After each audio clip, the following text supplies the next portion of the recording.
21 Maret 2026.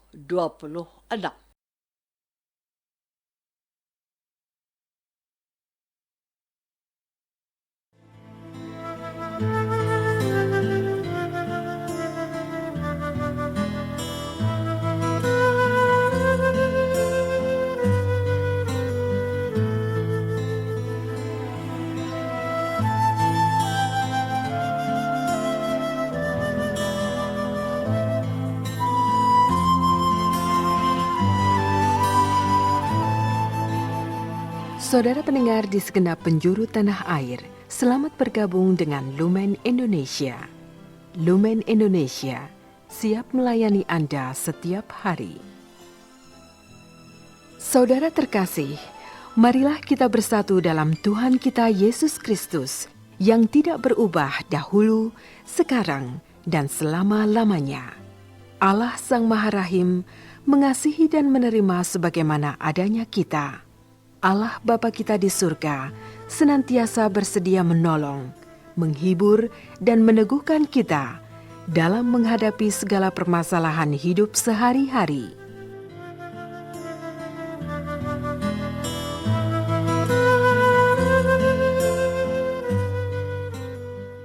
Saudara-saudari, marilah kita mendengarkan renungan dengan judul Pembelaan Nikodemus untuk Yesus.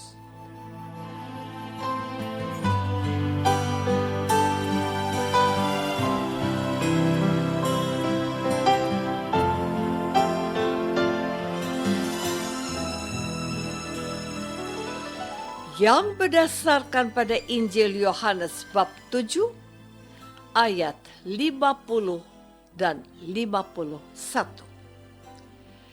Nikodemus, seorang dari mereka yang dahulu telah datang kepadanya, berkata kepada mereka, "Apakah hukum Taurat kita menghukum seseorang sebelum ia didengar dan sebelum orang mengetahui apa yang telah dibuatnya?"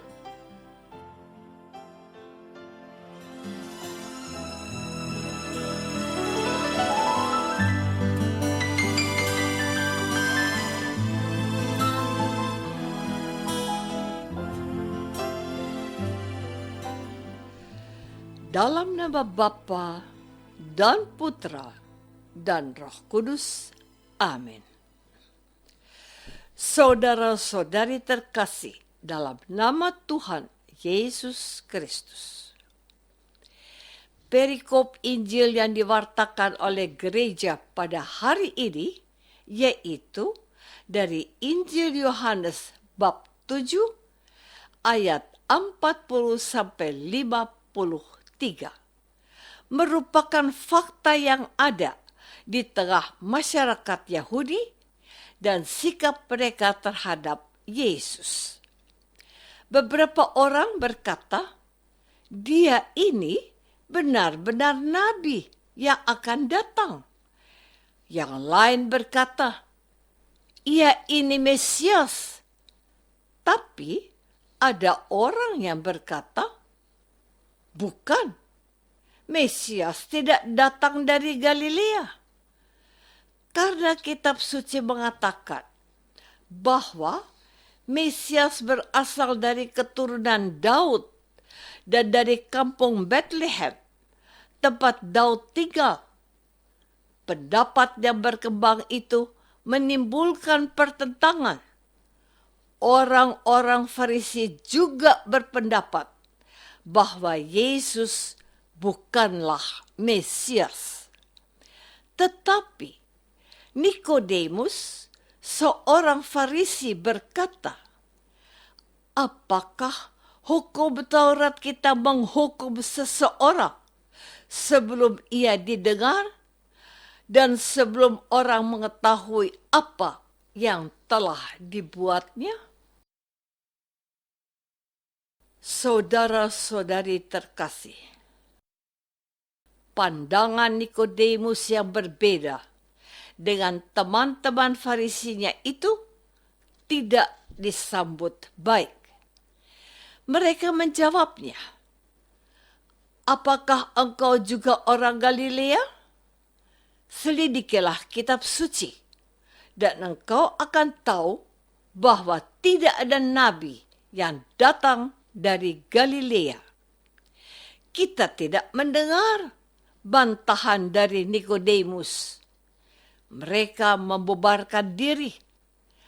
Menarik untuk diperhatikan bahwa betul kata orang-orang banyak itu bahwa Mesias berasal dari keturunan Daud dan dari kampung Bethlehem.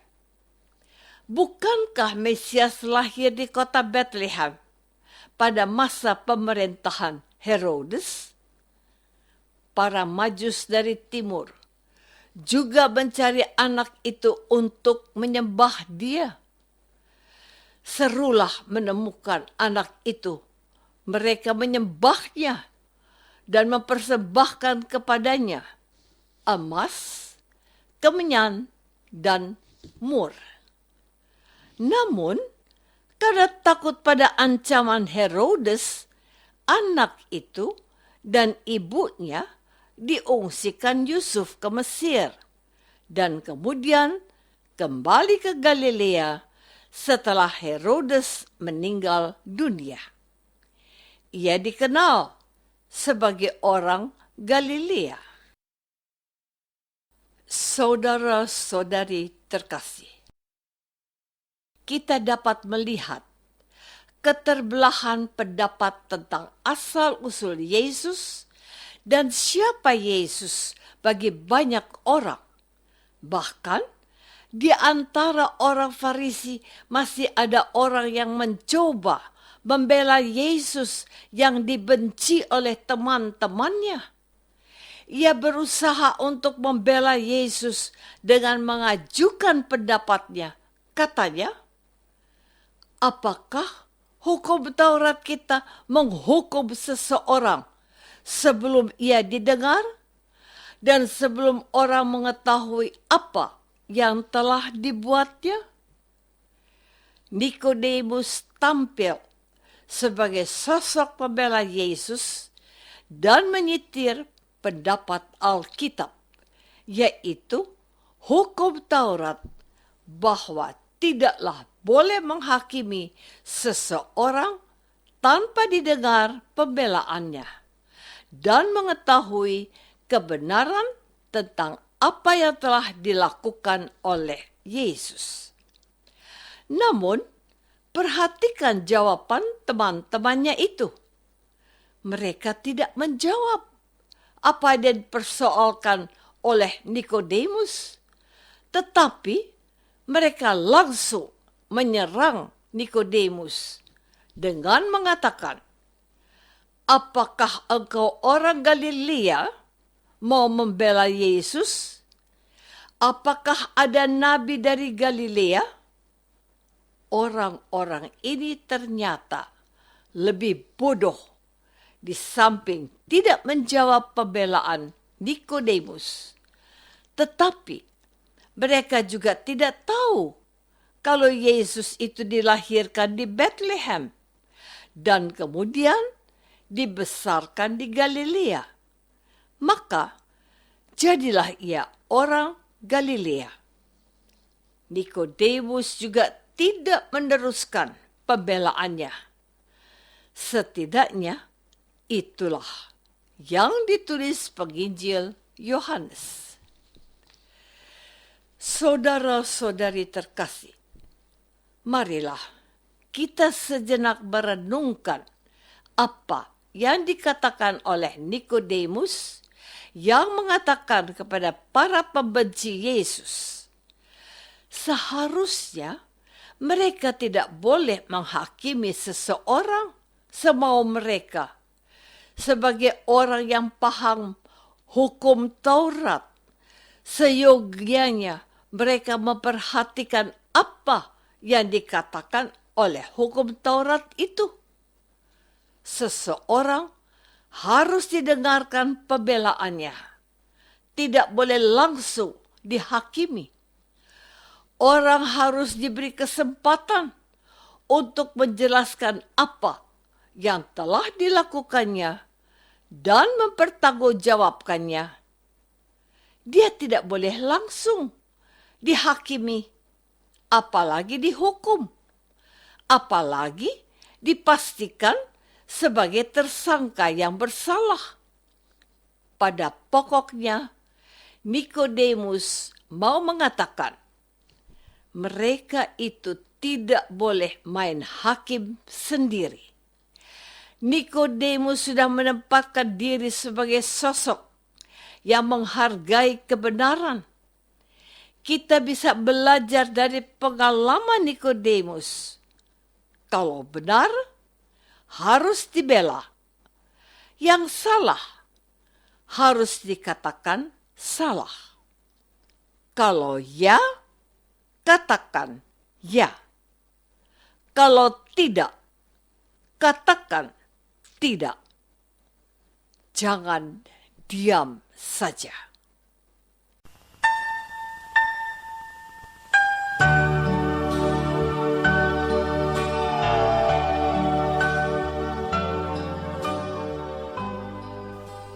Saudara terkasih, marilah kita masuk dalam saat hening sejenak untuk meresapkan renungan yang baru saja kita dengar bersama dalam kehidupan iman kita masing-masing.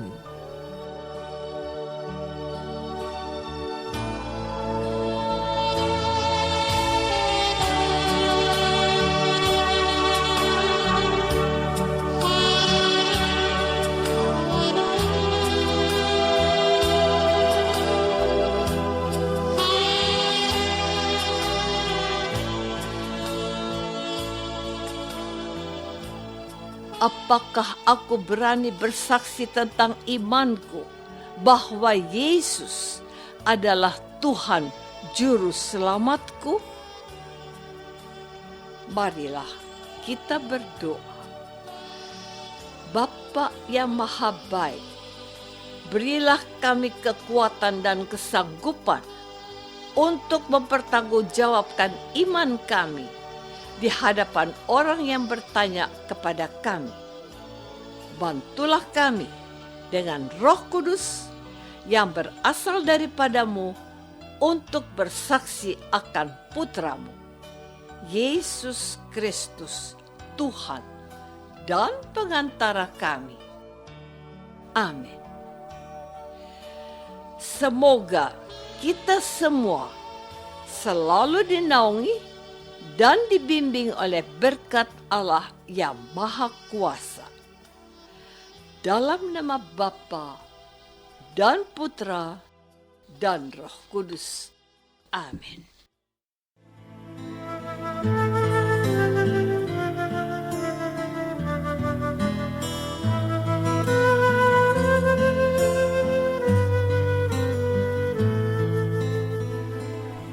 Dengan penuh kasih dan sukacita, Lumen Indonesia mengundang saudara-saudara seiman di segenap penjuru tanah air.